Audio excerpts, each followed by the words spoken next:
Today we're going to talk about signs and symptoms of the disease of your body. You know the difference between signs and symptoms? Symptoms can be only described by the person who are feeling, and the signs are indicative of the problem and can only be identified by the doctor. So let's understand a little bit more about both. After we understand about the signs and symptoms, we will see the most common complaints found in doctors' offices. The most frequent respiratory diseases, like influenza, include runny nose, sore throat, fever, and chills. Gastrointestinal disease causes nausea and diarrhea.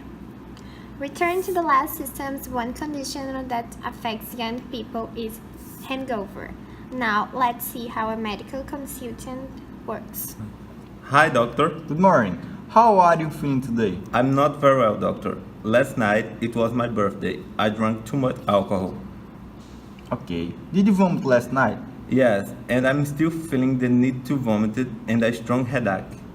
Right. I'm gonna prescribe 2 medication and you should rest today. Tomorrow you will be okay. Okay, thank you, doctor. After we see how medical consultation works, we will return to talk about other forms of symptoms in other diseases. On the skin, pruritus, rashes, and bruises.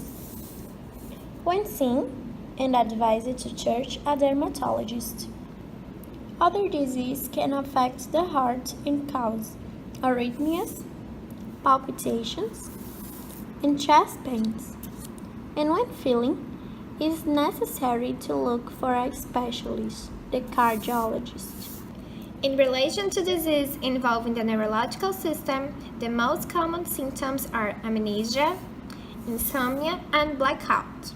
Within this context, we find 2 very frequent mental illness, anxiety and depression, also known as diseases of the century because they reach the population on a large scale.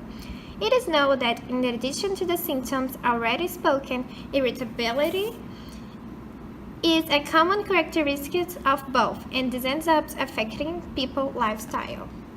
To conclude, let's talk about the signs and symptoms of urinary disease.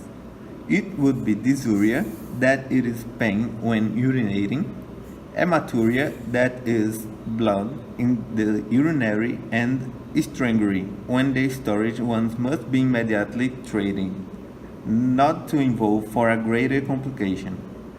So, that was our job on signs and symptoms of disease.